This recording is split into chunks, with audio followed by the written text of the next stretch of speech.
আৰু তেখেতে ক্ষমতাৰ বলিয়ান হৈ এটাৰ পিছত এটাকে আবুল তাবুল বকা তেখেতে আৰম্ভ কৰিছে আৰু তেখেতৰ প্ৰতিটো ক্ষেত্ৰতে বিফলতা আমি দেখা পাইছোঁ। গতিকে ডক্টৰ হিমন্ত বিশ্ব শৰ্মা কি কৈছে কি কোৱা নাই সেইটো আমাৰ গুৰুত্ব দিয়াৰ কোনো প্ৰয়োজন নাই। আমি ভাবোঁ যে অসমৰ সংখ্যালঘু মুছলমানসকল বা সংখ্যালঘু জনগোষ্ঠীয়ে নিজকে সুশিক্ষাৰে শিক্ষিত কৰিব লাগে আৰু মানৱ সম্পদ হিচাপে গঢ় দি আমি doctor engineer IAS IPS officer হ'ব লাগে আৰু গুণী জ্ঞানী হ'ব লাগে। লগতে কিতাপৰ অধ্যয়ন কৰি হিমন্ত বিশ্ব শৰ্মাৰ নিচিনা ৰাজনৈতিকভাৱে হিটলাৰী যিসকল নেতা আছে তেওঁলোকক উচিত শিক্ষা আমি দিব লাগে। ডক্টৰ হিমন্ত বিশ্ব শৰ্মা 14,000 বছৰো জন্ম লাভ কৰিলে হিমন্ত বিশ্ব শৰ্মাৰ নিচিনা ব্যক্তিয়ে বা এই ধৰণৰ সাম্প্ৰদায়িক ব্যক্তিয়ে সংখ্যালঘু মুছলমানসকলক কেতিয়াও নিষেধ কৰিব নোৱাৰে। হিন্দু মুছলমানৰ ৰাজনীতি কৰিব বিচাৰিছে। গতিকে আমি আপোনালোকৰ জৰিয়তে মুখ্যমন্ত্ৰী ডাঙৰীয়াক ক'ব বিচাৰিছোঁ, আপোনাৰ মানসিক ভাৰসাম্য হেৰুৱাই পেলাইছে। আপুনি ৰাজনৈতিক জীৱন ত্যাগ কৰিব লাগে। মুখ্যমন্ত্ৰীৰ আসনৰ যি গুণ আৰু গৰিমা সেইটো আপুনি নষ্ট কৰিছে। গতিকে আপুনি অচিৰে পদত্যাগ কৰিব লাগে। এইটোৱে ক'ম আমি আপোনালোকৰ। বিজেপি চৰকাৰ হৈছে তেওঁলোকৰ হিডেন এজেণ্ডা পূৰণ কৰিব পাৰে। তেওঁলোকে RSSৰ আদৰ্শৰ দ্বাৰা পৰিচালিত এটা ৰাজনৈতিক দল আৰু RSSৰ আদৰ্শই হৈছে হিন্দু ৰাষ্ট্ৰ গঠন কৰা, হিন্দু ধৰ্মক প্ৰতিষ্ঠা কৰা। আৰু তাৰ কাৰণে আজি ৱাকাফ বিল যি সংশোধনী বিল আনিলে, এই বিলটো আনি ভাৰতবৰ্ষৰ মুছলমানক তেখেতে নিষেধ কৰিব বিচাৰিছে। ভাৰতবৰ্ষৰ মুছলিম জনগণক তেখেতসকলে দ্বিতীয় শ্ৰেণীৰ নাগৰিক হিচাপে গণ্য কৰিব বিচাৰিছে আৰু তাৰ কাৰণে ৱাকাফ বিল আনি মুছলমান জনগণৰ সমস্ত অধিকাৰৰ পৰা তেওঁলোকক খৰ্ব কৰিব বিচাৰিছে আৰু নিজৰ যিটো অধিকাৰ আছে, চাওক আপোনালোকে এটা কথা মনত ৰাখিব যে মূল ভূমি ইয়াত খাম নে পিন্ধিম নে কি কৰিম এইটো মোৰ কথা, এইটোতো চৰকাৰে নিৰ্ধাৰণ কৰিব নোৱাৰে। ৱাকাফ সম্পত্তি সম্পূৰ্ণ মুছলমানৰ সম্পত্তি।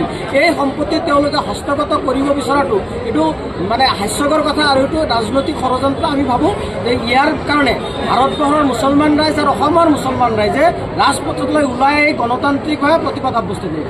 গতিকে মুখ্যমন্ত্ৰী ডাঙৰীয়া এটাৰ পিছত এটাকে মুছলমান জনগোষ্ঠীৰ যিমান লিডাৰ যিমান ব্যক্তি টাৰ্গেট হৈ আছে সেই ব্যক্তিসকলক তেখেতে গ্ৰেপ্তাৰ কৰাৰ এটা ষড়যন্ত্ৰ আৰম্ভ কৰিছে।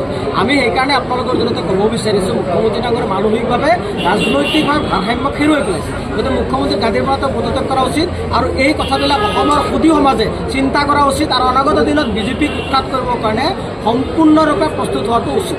আৰু তেখেতে ক্ষমতাৰ বলিয়ান হৈ এটাৰ পিছত এটাকে আবুল তাবুল বকা তেখেতে আৰম্ভ কৰিছে আৰু তেখেতৰ প্ৰতিটো ক্ষেত্ৰতে বিফলতা আমি দেখা পাইছোঁ।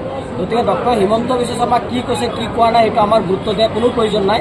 আমি ভাবোঁ যে অসমৰ সংখ্যালঘু মুছলমানসকল বা সংখ্যালঘু জনগোষ্ঠীয়ে নিজকে সুশিক্ষাৰে শিক্ষিত কৰিব লাগে আৰু মানৱ সম্পদ হিচাপে গঢ় দি আমি doctor engineer IAS IPS officer হ'ব লাগে আৰু গুণী জ্ঞানী হ'ব লাগে। লগতে কিতাপৰ অধ্যয়ন কৰি হিমন্ত বিশ্ব শৰ্মাৰ নিচিনা ৰাজনৈতিকভাৱে হিটলাৰী যিসকল নেতা আছে তেওঁলোকক উচিত শিক্ষা আমি দিব লাগে। ডক্টৰ হিমন্ত বিশ্ব শৰ্মা 14,000 বছৰো জন্ম লাভ কৰিলে হিমন্ত বিশ্ব শৰ্মাৰ নিচিনা ব্যক্তিয়ে বা এই ধৰণৰ সাম্প্ৰদায়িক ব্যক্তিয়ে সংখ্যালঘু মুছলমানসকলক কেতিয়াও নিষেধ কৰিব নোৱাৰে। হিন্দু মুছলমানৰ ৰাজনীতি কৰিব বিচাৰিছে। গতিকে আমি আপোনালোকৰ জৰিয়তে মুখ্যমন্ত্ৰী ডাঙৰীয়াক ক'ব বিচাৰিছোঁ, আপোনাৰ মানসিক ভাৰসাম্য হেৰুৱাই পেলাইছে। আপুনি ৰাজনৈতিক জীৱন ত্যাগ কৰিব লাগে। মুখ্যমন্ত্ৰীৰ আসনৰ যি গুণ আৰু গৰিমা সেইটো আপুনি নষ্ট কৰিছে। গতিকে আপুনি অচিৰে পদত্যাগ কৰিব লাগে। এইটোৱে ক'ম আমি আপোনালোকৰ।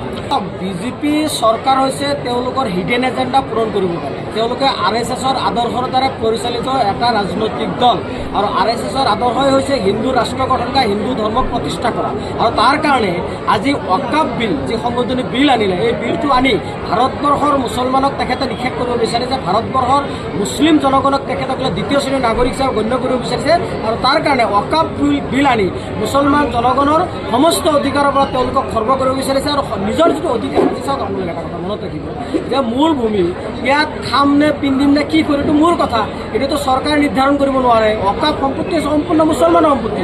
এই সম্পত্তি তেওঁলোকে হস্তগত কৰিব বিচৰাটো এইটো মানে হাস্যকৰ কথা আৰু এইটো ৰাজনৈতিক ষড়যন্ত্ৰ। আমি ভাবোঁ যে ইয়াৰ কাৰণে ভাৰতবৰ্ষৰ মুছলমান ৰাইজ আৰু অসমৰ মুছলমান ৰাইজে ৰাজপথলৈ ওলাই গণতান্ত্ৰিকভাৱে প্ৰতিবাদ সাব্যস্ত কৰিব।